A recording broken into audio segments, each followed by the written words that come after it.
प्रशासक अध्याय 2। स्वर्गदूत बोकीम में। यहावे का दूत गिलगाल से बोकीम आया। उसने उनसे कहा, तुम्हें मिस्र देश से निकालकर मैं उस देश में ले आया हूँ जिसकी शपथ मैंने तुम्हारे पूर्वजों से की थी। मैंने कहा था, तुमसे की गई अपनी वाचा मैं कभी ना तोड़ूंगा। तुमसे आशा यह की गई थी कि तुम इस देश के मूल निवासियों से कोई वाचा ना बांधोगे, तुम उनकी वेदियां तोड़ डालोगे। इस कारण मैंने यह भी कहा, मैं उन्हें तुम्हारे सामने से ना निकालूंगा। वे तुम्हारे पंजर के कांटे हो जाएंगे तथा उनके देवता तुम्हारे लिए फंदा। जब यहावे के दूत ने सारे इज़राइल के वंश से ये कहा, लोग ऊंची आवाज में रोने लगे। इस कारण उन्होंने उस स्थान का नाम बोकीम रखा। उन्होंने वहां यहावे को बलि चढ़ाई। यहोशू की मृत्यु, एक युग का अंत। जब यहोशू सभा को विदा कर चुके, इज़राइल के वंश अपनी अपनी मीरास को लौट गए कि वे देश को अपने अधीन कर ले। ये यहोशू तथा यहोशू के बाद पुरनियों के सारे जीवन में यहावे की सेवा और स्तुति करते रहे। ये उन सभी महान कामों के चश्मदीद गवाह थे जो यहावे द्वारा इज़राइल की भलाई के लिए किए गए थे। यहावे का दास यहोशू, नून के पुत्र की मृत्यु हो गई। इस समय उनकी उम्र 110 वर्ष की थी। उन्होंने उन्हें उन्हीं की मीरास की सीमा के अंदर तिम्नत हेरेस में गाड़ दिया। यह स्थान गाश पर्वत के उत्तर में एफ्राइम के पहाड़ी इलाके में है। वह सारी पीढ़ी भी अपने पुरखाओं के साथ मिट्टी में जा मिली। उसके बाद नई पीढ़ी का उदय हुआ जिसे ना तो यहावे का ज्ञान था, ना ही उन्हें यह मालूम था कि यहावे ने इज़राइल की भलाई के लिए क्या क्या किया था। इज़राइल के वंशजों ने वह किया जो यहावे की नजर में गलत है। उन्होंने बाल की उपासना शुरू कर दी। उन्होंने अपने पुरखों के परमेश्वर यहावे को, जो उन्हें मिस्र देश से निकाल लाए थे, छोड़ दिया।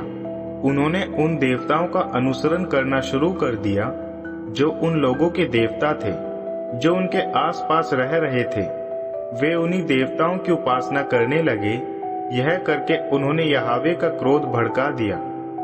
उन्होंने यहावे को छोड़कर बाल तथा अश्तोरेत की उपासना शुरू कर दी। इज़राइल पर यहावे का क्रोध भड़क उठा।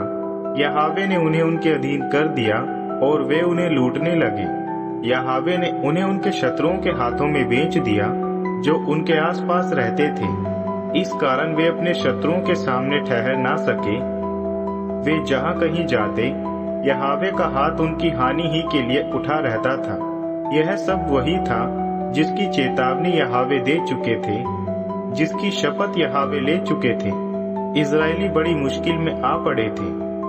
तब यहावे ने न्यायियों का उदय किया। इन न्यायियों ने इज़राइल के वंशजों को उन लोगों से छुड़ाया जो उनके साथ लूटपाट कर रहे थे। इतना होने पर भी उन्होंने अपने प्रशासकों की आज्ञाओं का पालन नहीं किया। वे पराये देवताओं की उपासना करने के द्वारा परमेश्वर के विरुद्ध व्यभिचार अर्थात विश्वासघात करते रहे। यहावे के आदेशों का पालन करने की अपने पूर्वजों की नीतियों से वे जल्द ही दूर हो गए। उन्होंने अपने पूर्वजों के समान व्यवहार करना छोड़ दिया। जब कभी यहावे ने उनके लिए प्रशासक का उदय किया, यहावे उस प्रशासक के साथ साथ रहे और वह प्रशासक जीवन भर उन्हें उनके शत्रुओं से छुटकारा दिलाया करता था। इसलिए कि यहावे उनके शत्रुओं द्वारा उन पर की जा रही ताड़ना से हुई पीड़ा की कराहट के कारण करुणा से दुखी हो जाते थे। मगर होता यह था कि जब उस प्रशासक की मृत्यु होती थी, वे पराये देवताओं का अनुसरण करने के द्वारा, उनकी उपासना करने के द्वारा तथा उनके सामने झुककर नमन करने के द्वारा अपने पुरखों से कहीं अधिक बुराई करने में लौट जाते थे। ना तो उन्होंने अपने इन बुरे कामों को छोड़ा, ना ही अपने हठीले स्वभाव को। इस पर इज़राइल के विरुद्ध यहावे का क्रोध भड़क उठा। यहावे ने विचार किया, इसलिए कि इस देश ने मेरी उस वाचा का उल्लंघन किया है जिसकी आज्ञा मैंने उनके पुरखों को दी थी। उन्होंने मेरे आदेश का भी उल्लंघन किया है। मैं उन जनताओं को भी उनके सामने से नहीं निकालूंगा जिन्हें यहोशू अपनी मृत्यु के पहले छोड़ गए थे। मैं उन देशों के द्वारा इज़राइल को परखूं कि वे अपने पुरखों के समान यहावे के आदेशों का पालन करते हैं या नहीं। इस कारण यहावे ने ही उन जनताओं को वहां रहने दिया तथा उन्हें वहां से जल्द ही नहीं निकाला। यहावे ने इन्हें यहोशू के अधीन भी ना होने दिया था।